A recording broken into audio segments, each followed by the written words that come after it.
Everyone, my name is Ray Hughart and welcome to the Teach Better Today morning show where the Teach Better team gets to join you live every single morning, Monday through Friday at 7 a.m. Eastern. We are so excited that you are tuning in this morning, not only because it's going to be a great day ahead, but also because we have the one and only Sarah Thomas with us. She has been name dropped on this show. You all follow all the work that she's doing, and we actually brought her on to get all the details from her. Sarah's an amazing educator, and if this is your first time connecting, I am so excited for you to be connected to this incredible person. We'll be right back.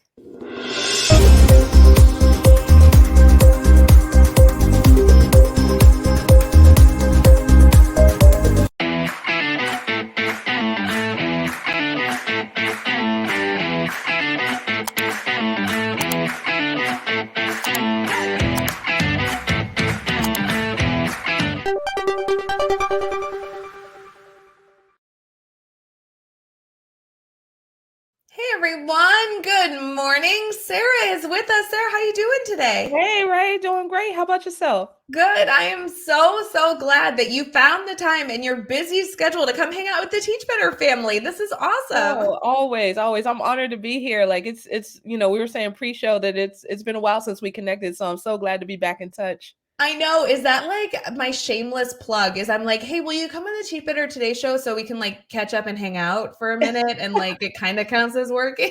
I love it. Oh man. I love it. I'm so glad to be here. I listen to the show all the time, and I just huge fan. So You're far too nice, but I have to tell you, people like name drop you all the time. So it's actually really good for our community if they haven't yet connected to you to know who you are. Friends, if you've not connected to Sarah Thomas, she's an incredible educator. I'd love, Sarah, if you wouldn't mind kind of introducing yourself, who you are, what you do in education, all that good stuff. yeah, for sure. So my name's Sarah Thomas. I'm an educator. This is my 19th year in education. I can't believe it. It's almost 20, and that's like, where did the time go? Like, I remember my first day. But I've taught everything from first to 12th grade, as well as in a master's in ed tech program. I'm also the founder CEO of EduMatch, which is an organization that connects educators around the world along similar interests, and we learn and grow together. We do things together. We do professional learning, we do publishing, we do podcasting. Just really excited to be here.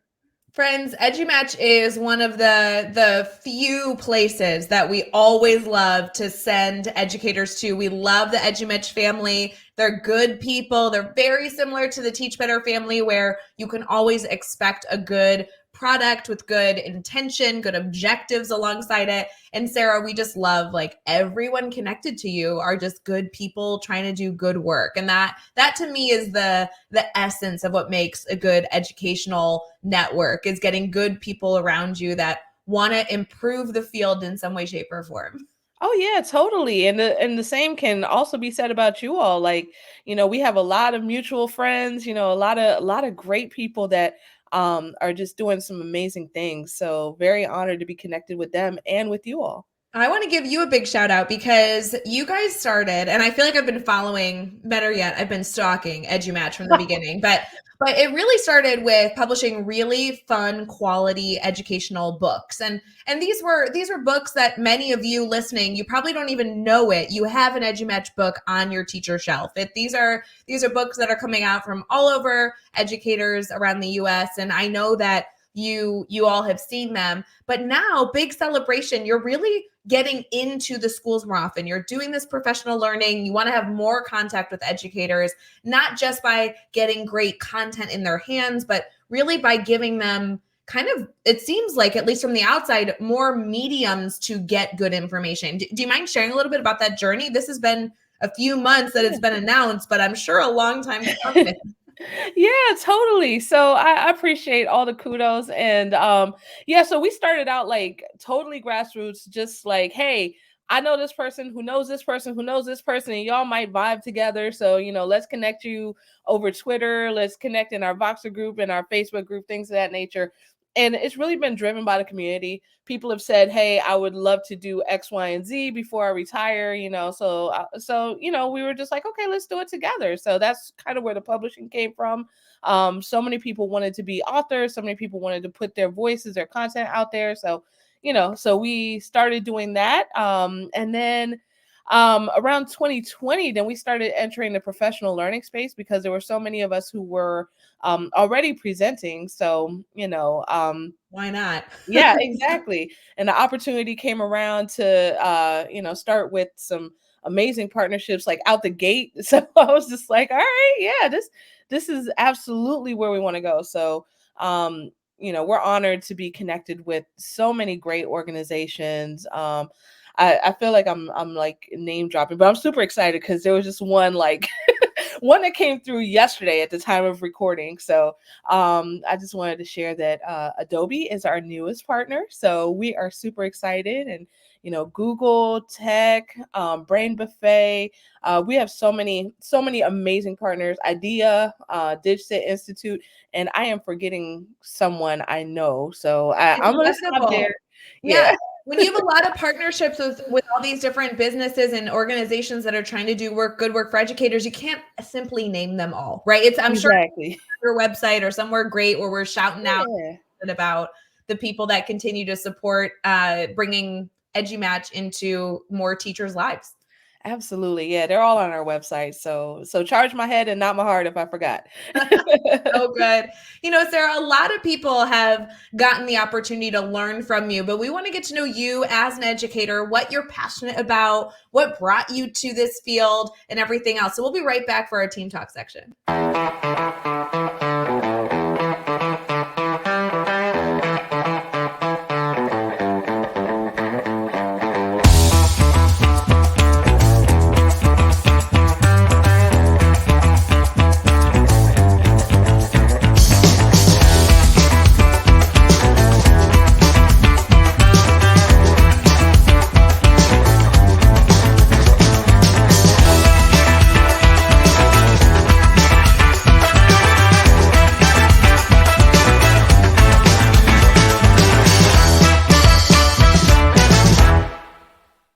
Hey everyone, we're back for our Team Talk segment, which is where every single show we like to dive deeper with our guests or members of our Teach Better family to be able to discuss kind of what makes them tick and also give something to all of you, our listeners, to allow you to have some food for thought for the day, maybe something you can implement in the coming week. These are just all about trying to get you set for the day ahead. So, Sarah, you have done a lot of stuff in your career. I feel like you haven't even touched on it, to be honest. I know that you've worked in academia, you've worked at the university level. There's a lot to get into. But before we get into any of that, because they can all find those things out on other podcasts, I want to get into first, why education? Why is this a field that you enjoy working in so much?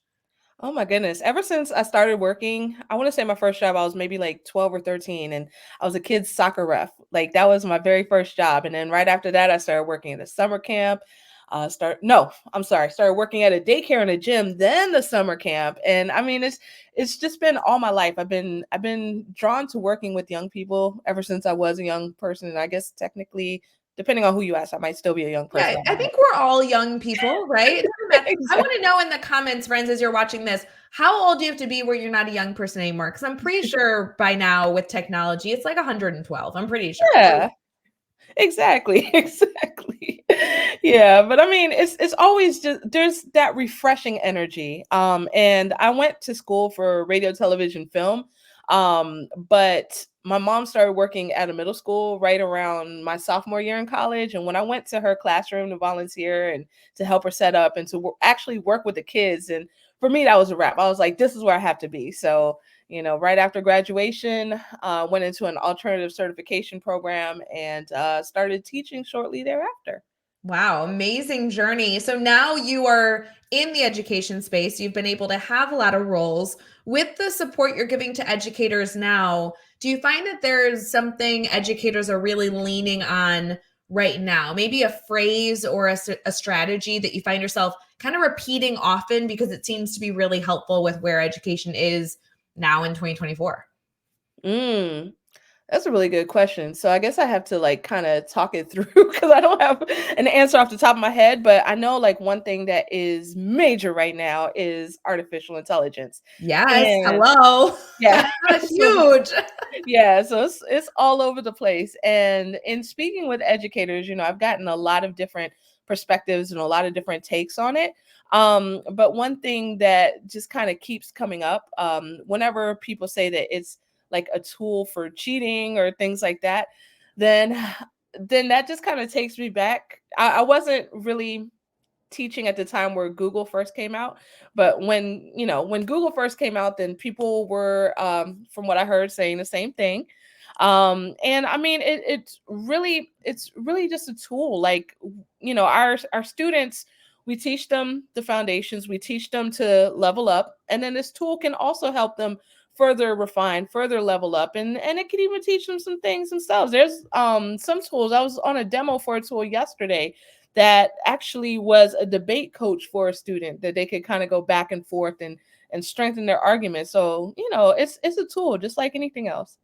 I have to say that's been a big conversation. Obviously, one thing I continue to lean on is trying to show teachers how it can not only be a tool for students, but a tool for them, the teachers. Like, friends, if you have not dove into AI, maybe don't start crazy, right? Like, there's so many great programs out there. You could literally Google it or go to obviously ChatGPT and get some resources, but start small. And it might just be as simple as giving you lesson plan ideas or getting you started to like mock up an email that you're going to be sending out to families. I know we literally just did a live in our private Facebook group on how to use AI, but I feel like the strategy, if you're just starting out, is just to try it. Like, get logged in, and it doesn't matter what it produces. Just get used to questioning what it produces, changing the way that you're, asking questions or inserting prompts. And that's like dipping your toe in the water. You know what I mean?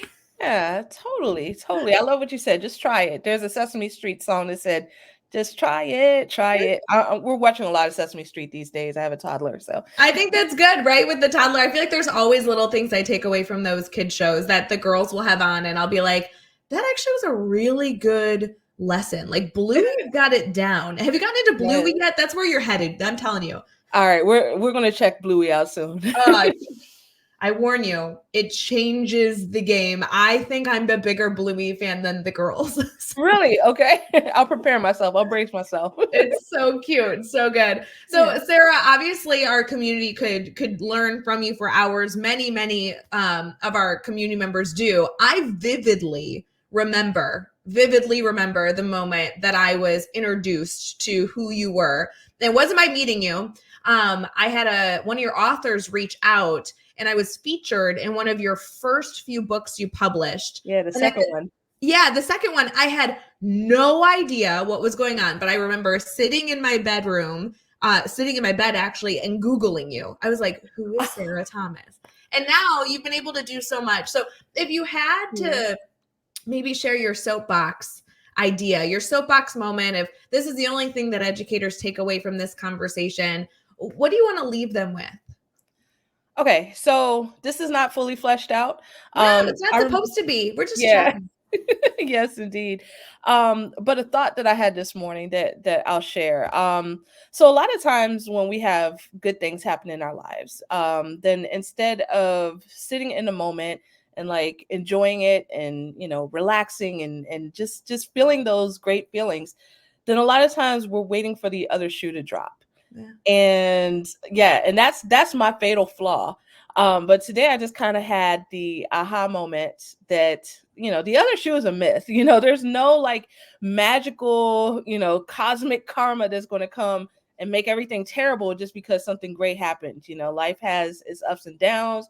Sometimes life be lifing. So, I forgot how I put it on Twitter, but something like, I'm not even going to try to recreate it, but yeah, just enjoy the good times, because I mean that's life is short, and we gotta soak those up. So whether it's professionally, personally, or what, but that's just kind of what I've been chewing on lately.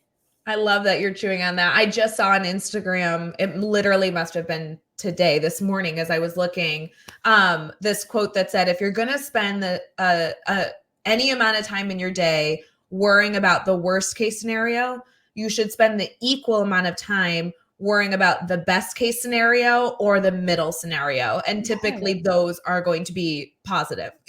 So I like that. Focusing on just being present and enjoying the moment. Yeah, for sure. For sure. So, Sarah, I know I want to not take up too much of your time, but something I would love to challenge our community to do is add you to their PLN if they haven't done so already, and also connect with EduMatch. There's so many good things coming out of an organization that is fueled by educators trying to put goodness into this field. And, you know, we always joke that there's no like competition in education. There's plenty of negatives and things that need to be fixed to go around. So I want to really make sure that people connect with those good community of educators that are trying to continue to enhance this field. Where can people get connected? What website should they go to? Give us all that good stuff. Yeah, thank you so much. And again, likewise, the feeling is absolutely mutual. I love everything that you all do. To get connected with EduMatch, and you can find us edumatch.org. And from there, kind of links to all of the different arms of EduMatch. And we are also edu_match is our handle in most places. And let me see, for me personally, then I'm Sarah the teacher, but I spell it kind of crazy. So it's Sarah the teacher. So DATEECHUR. And that's on everything social. So good. Friends, if you have any issues connecting with EduMatch or Sarah herself, just feel free to reach out to anybody on the Teach Better team. We're all connected. It's a never-ending PLN that we all have. So you definitely won't have any issues if you reach out to us. We'll make sure to get you a direct link. Sarah, thank you so much for coming on the show, having a great conversation and sharing about not only what you're doing, but what your incredible community continues to do as well. I really appreciate it. Oh, thank you so much. And thank you for having me. It's always a pleasure to see you and to chat with you. So fun. For everyone else, we hope you have an amazing rest of your day and reach out if you need anything. Hey, Teach Better community. Thank you so much for joining the Teach Better Today morning show every single weekday at 7 a.m. Eastern. We have so many resources for you outside of this live stream at teachbetter.com, including blogs, podcasts, and professional development that will bring our team to your school. Wherever you are listening from this morning, please make sure you are sharing and celebrating the incredible educators in this world. And hey, if you are listening over on a podcast to Teach Better Talk, we would love a 5-star review. The comments are always so entertaining. We'll see you tomorrow.